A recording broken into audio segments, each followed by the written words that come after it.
I'm here with new TAPPS state champion, Coach Beck from All Saints. How does that feel? First, I know we've done this 3 times now, but how does that really feel? It feels awesome. And excited for our coaches, excited for our players, and quite frankly, it's over. We handed out the rings, and now, man, boom, nobody cares anymore. Now we're going to spring ball, and we're starting the next steps. Here we go. I bet. Firstly, I mean, you finally get the ring. How do you, as a coach, kind of like bounce back because it's not your first championship? How do you get the guys to be like, hey, that's not every year. Like we want it to be every year, but that's the competitive level you have to reach every year. How do you kind of tell your guys that next year, hey, we got to keep going, we got to keep fighting, we have to keep going? I think I can't believe this, but I'm starting year 19. Wow. So our culture's kind of in the water, and it is, man, nobody cares. It's over. And I think, and this is pretty cliche, but we hate losing more than we like winning. Right. So now that, we open up with Parrish on the blue turf, and that's how we'll spend the summer trying to get ready to that was a fun one last year, too. Man, that was an unbelievable game and could have gone the other way. Right. Real easy. And the Prestonwood game that followed could have gone the other way real easy. And after that, we were off to the races. But like everything else, the cliches start to add up. We stayed healthy. Yes, and for sure. We didn't have a guy out for more than a week during the season. And, man, the season flew by. Right. And it was just a lot of fun. Yeah, talk about that senior class. Gavin was absolutely insane, but you had other guys around him, Jacob Maynor on defense, Dalton Knapp on the defensive line. That senior class really led the way. Well, it was awesome to see. And I'm going to defend all of our private schools out there that deal with this. We had 19 seniors. We sent 12 to play college football. Yeah.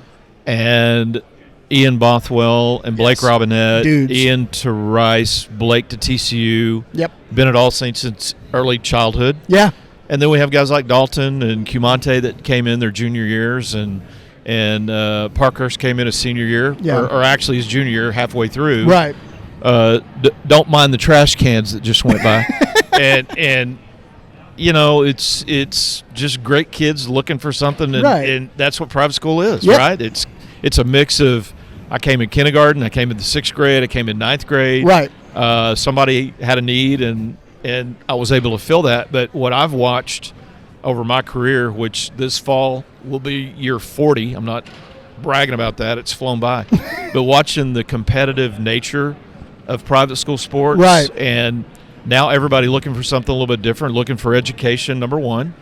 But now our extra and co-curriculars are as competitive as everyone else is. So, man, I'm excited about the next decade. I hope I'm sitting here with you in another 10 years. Dude, absolutely. And I one question about that is, because you've seen a lot of the trends here and there, what do you think is the biggest trend right now? And what do you think kind of maybe the future of private school football is going to look like? Maybe another cycle, 4-year cycle. Kind of what are you seeing trending towards in the private school space? So I decided 3 years ago I could either be grumpy old man or dive into the future, and I dove into the future because I want to control the narrative of my football program, and that is the dirty, an acronym, NIL. And so I can't put that genie back in the bottle. Nobody can. And my last high school football game was in 1979. Wow. That's not relevant anymore. And how the kids are growing up today, what is relevant to them is their brand. Right. And how do we pull all of that together where it's their brand, the school brand, where everybody wins?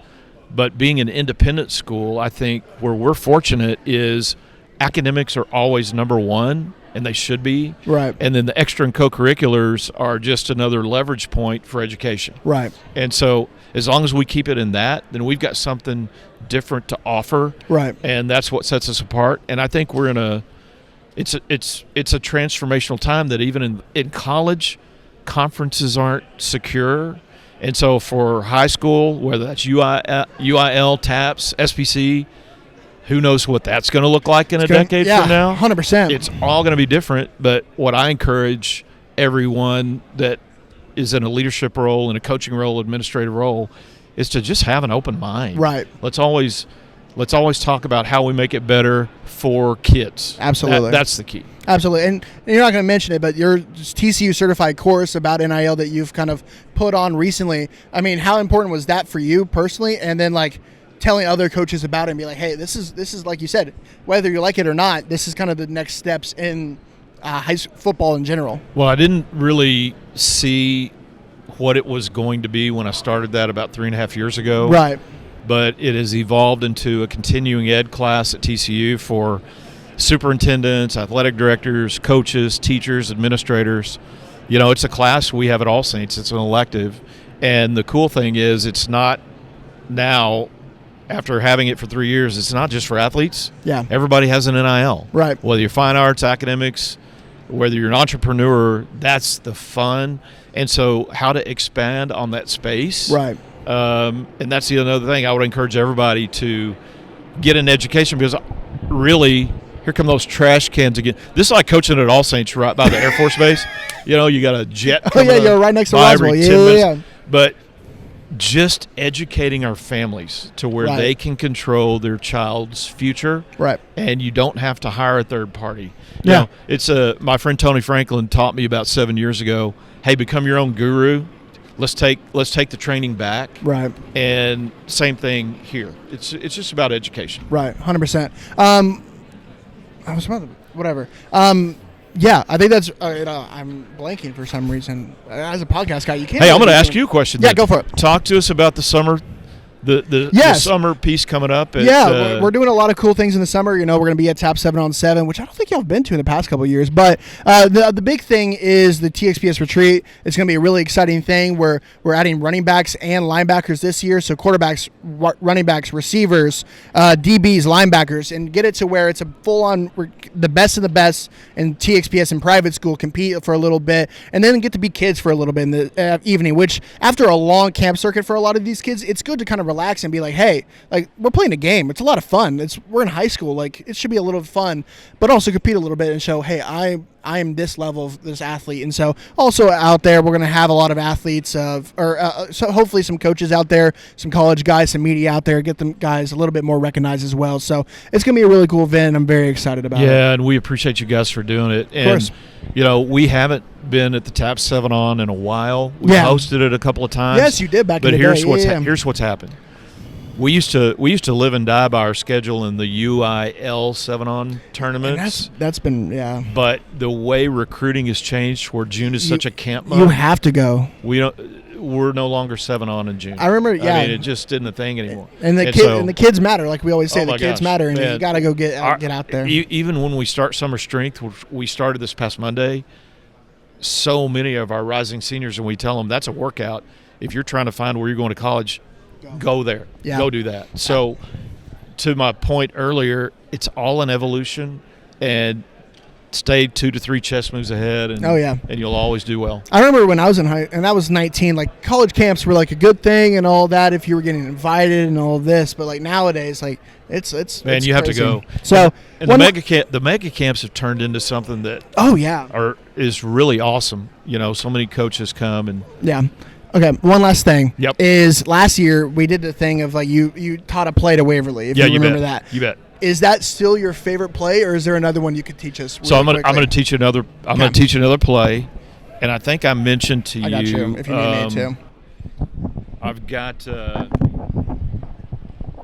right, we'll just do this. Yeah. And so this is Coach Beck's favorite place to live, and it is with extremely wide Baylor, Art Briles, Kendall Briles, wide receiver splits with a sniffer back in the backfield, which really is another O-lineman. Right.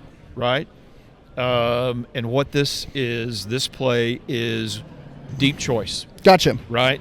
So the quarterback, because of the alignment of the splits, is creating a three-way situation, game to play, and he's got a choice. And there comes the choice, right? Right. So if we're running old school deep choice, when the quarterback comes up to the line of scrimmage, he's going to see 3 distinctively different things. He's going to see the box. He's going to see how the whole player's aligned to either side. Right. And then he's got the choice where to go. Now, what I love about this play is it's 7-man pass pro.